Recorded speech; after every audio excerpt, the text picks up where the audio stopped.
All right, brothers. This podcast is dedicated to all my haters, okay? All of my haters, especially you 1-star ratings on my book. I'm going to tell you guys a true story. If you don't believe me, that's on you. I don't care. But here's the thing. I was recently in touch with Joe Liverman's French girlfriend before he passed away. But here's a tangent, you guys. Here's a tangent. He actually passed not by suicide, but by the elite. And I was going to say that today, all right? So, if you don't know what the elite is, I'll get to that in a different podcast. But listen to me. This is about my haters now, okay? Joe Liverman recently channeled through me. Now, some of you guys don't believe in channeling. I don't care. That's the point, is my apathy is on the forefront of this introduction, okay?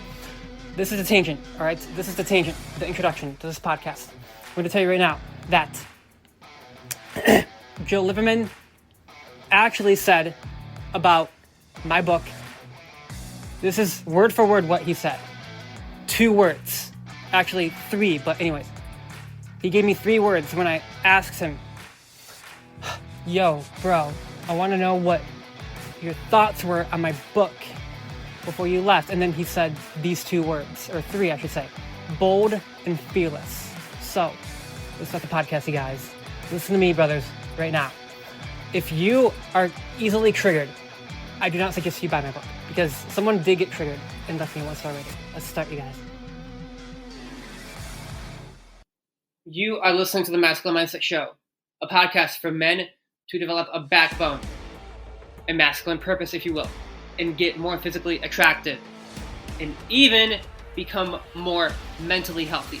All you men listening, I turn nice introverts into fit, self-entitled savages, if you will. And you might even become a little cocky as a result of your G status. More importantly, you guys, I also show you how to flirt and date more women and seal the deal. Just look at the show notes. They are all on my blog articles. Let's get into the content. The real reason for hate. This is part 1. Let's be real, you guys. Part of you want to really know why I got a 1-star. It could be the fact that I actually said women don't want to be respected in the bedroom. Yeah, I said it. I fucking said it. I own it. They don't want to be respected in the fucking bedroom. But did I say rape? No, you guys, I didn't. I didn't even say that word in my book either. But did any of you guys that actually left me a 1-star actually know that women have a rape fantasy? It's completely true. Check out David Shade's manual. It's completely true. Women who are fucked up in the head do have that fantasy. But I'm going to get back to the other point to this here. Okay, let's be honest with ourselves. Let's be honest, okay? I don't sugarcoat polarity. And if that shook you when I said women don't want to be respected in the bedroom, which, by the way, I don't mean raped, you guys. Those of you who actually assume that, if you did leave me a 1-star rating and that's what you got triggered by, you misinterpreted my message big time. Big time, because guess what? That section in my book, when I say, when you're getting hot and heavy, you hold your fucking frame in the bedroom. That doesn't mean rape, okay? I want to make that clear, all right? Here's what that means. Some girls enjoy choking. I'm being honest. I'm being fucking honest. Some girls enjoy choking, all right? Now, if you don't know that, because you haven't actually had sexual partners in this past year, I suggest you start talking to girls more. But here's a tangent, you guys. Respect in daily life is foundation. But polarity and attraction that's built on tension, surrender, and trust. The moment a man tries to respect his way through the bedroom, he's no longer leading. He's negotiating desire. And I get it. That truth slices because it confronts a generation of men raised to apologize for wanting power. Guys, don't fucking misinterpret this message. God! Like, I want to actually shake you 1-star rating reviews in person. Like, I want to meet you and I want to shake you. Because I want to tell you right now, you are broadly misinterpreting my hardcover book. Broadly. I never said the word rape. And if you thought that, you're wrong big time. You misinterpreted me. Big time. Anyways, if I noticed that you hit that 1-star button, it wasn't about me. It was that knee-jerk recoil from the mirror I placed in their hands when they bought my book. You chose to buy it, so that's not me. You bought the book. Now let's start the next part to this podcast. I gotta be honest with you. I write with authority in my language, and if you kind of picked up on that when you read it, then you should know by now that I write in a very different way than most people. And I tell you guys to fucking take action on tasks. So if that triggered you too, that, oh, I don't want to take action, I just want to read, that's hilarious to me, because seriously, the whole fact that you can't even take action tells me everything, okay? I do tell you to take action steps in my hardcover book. You thought you wanted just information. I don't hand you a freaking PDF that some coaches write. What I hand you is I give you tasks to implement, all right? When somebody drops a 1-star review, they think they're judging me. But what they're really doing is confessing, because my words are mirrors. Every chapter in 77 ways reflects the exact muscle a man refuses to train. Discipline, polarity, emotional intelligence even. Command also, you guys. When he sees the gap between who he is and who he could be, the easiest way is to call the mirror broken. That's what a bad review really is. A self-report of resistance. I don't need to clap back. The book already did. It forced them to confront their own lack of movement, their own diluted fire. And if you're hearing this right now, thinking, damn, he's really talking to me. Maybe I am. Here's a tangent, you guys. Here's the fucking point, okay? I know I started this podcast out getting a little bit intense, but you know what? I love all of my fans. I really do. But if you left me a 1-star rating, I want to say this right now. Honestly, your opinion of me doesn't matter, okay? It really doesn't. Because you should remember a huge teaching point in my hardcover book too. What you think of me doesn't matter. Or did you not read that part either? I'm gonna state that out loud again, okay? I'm gonna state that out loud because that is a masculine mentality. What you think of me doesn't matter, all right? Because that right there is masculine, all right? So, I want to tell you guys right now, when the truth hits, it doesn't need to shout. It just sits there silent and reflective, waiting for you to finally look. Brothers, listen to me. I know I'm a bit intense today. I want you to understand something.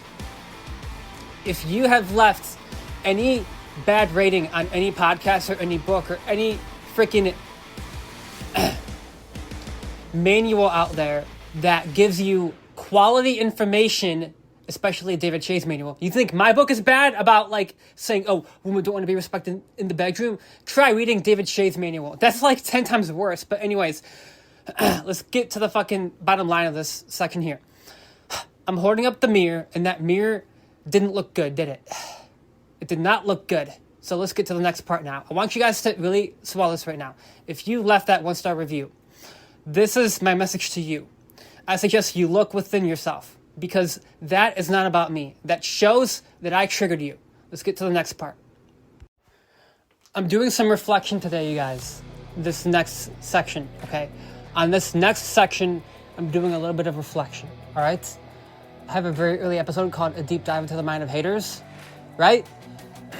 I do, so find it. It's a very early episode. But anyhow, the point behind this part here is this section here. This is the lesson for the listeners, okay? Here's the truth. If you create anything that actually moves people, you're going to get resistance. Weak feedback means you stayed safe. Polarized feedback means you hit something real. So every 1-star I've ever received isn't really a loss. It's proof that the work cut through the numbness. So in a way, you guys, I have to take that as a compliment, okay? Even though my episode did start out a bit intense, I'm taking that feedback as a compliment, all right? Because all that is feedback. I actually wrote an article recently, you guys. It was 6 powerful lessons I learned working with Jason Capital, and I said on that article, if you find it in the show notes, 100 plus free articles, I said, Adam could take feedback like a fucking champ. And that's true, you guys. Jason said that. Jason said Adam could take feedback like a fucking champ. And I was on his team before he got off of Instagram, all right? I wasn't on Instagram, though. I was on TikTok. Okay, I was on the TikTok ads team. Anyways, back to the point, you guys. When I was closing deals for Jason, here's a point, you guys.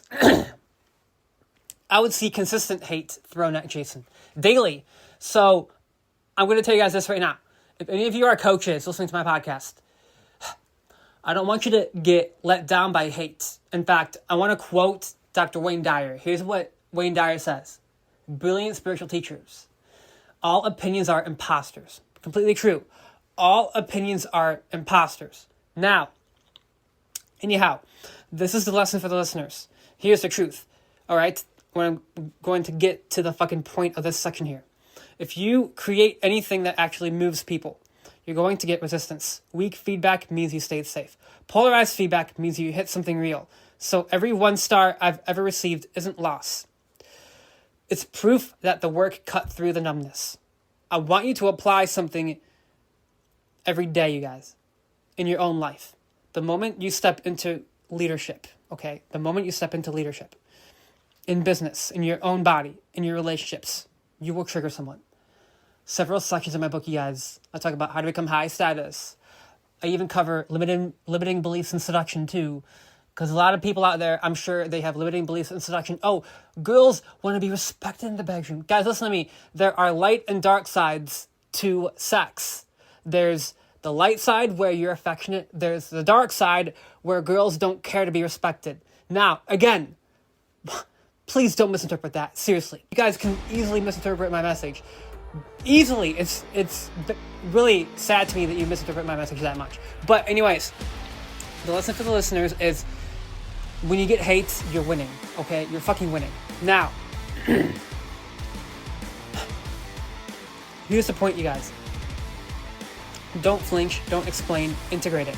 Because when you can take hate and alchemize it into direction, you become unstoppable. Remember, you guys, as my first important tip. Actually, second, I want to say. Second important tip in my hardcover book. High status direction is masculine. Listen to that podcast. Let's get to the last part, you guys. I want to actually thank you 1-star ratings because honestly, all I have to say is thank you. Like I'm honestly flattered that you hated my book. I'm actually causing people to react, which tells me I'm winning again, as I said. But honestly, let the critics talk. Okay, seriously. This is my challenge to you. This is my challenge to all of my listeners listening, okay? Let the cowards scroll. Let the critics talk. Let the spectators rate your work from the sidelines while you keep building, all right? Because the man who creates commands. The man who reacts disappears. I'm going to be a fucking commander, you guys. I was reading this article recently on masculinedevelopmentblog.com because I was reading a Joe Liverman post. Yes, you guys, I still read Joe Liverman's blog. If you check that out too, check it out, masculinedevelopment.com. Again, rest in peace, Joe Liverman. But anyways, how to be a fucking commander, you guys. Here's how you be a fucking commander, all right? You need to not hide your fucking conviction. And you need to own your fire, not defend your fire. Make sense? Okay? So, stop defending your fire. That's my challenge to you. Stop defending your fire. Let the critics talk. Let the cowards scroll. Let the spectators rate your work. Okay? Don't hide your conviction to please the crowd. All right? Sharpen it to cut through mediocrity. And if this episode honestly lit a fire in your ass because you've been oblivious to the fact that I am an author of a masculinity book, I suggest you click the link in the show notes, okay? Grab a copy of 77 Ways to Develop a Masculine Mindset and start doing the work, all right? Because, guys, listen to me. Some of those tasks that I give you might be hard to do, like how I say discover your purpose, have high status direction, like write down what success means to you, right? And I even have a whole section in there on how to get good with girls, like in the first, I would say, 50 pages of that book. So seriously, get it, read it, you'll learn a lot. It's not just about game and all that. I cover masculine activities too, like cleaning out your car, working out. Guys, listen to me. Every single man hates cleaning out their car. I don't like it either, but I do it because a man does what he has to do, not always what he wants to do, all right? That is so profound. I want to say that one more time because a lot of you have a hard time hearing that too. A man does what he fucking has to do. He does what he fucking has to do, not always what he wants to do. All right, peace out, you guys. I love you. Again, I love all of my haters too. Seriously, I love you. If you bought my book, I love you. Peace out.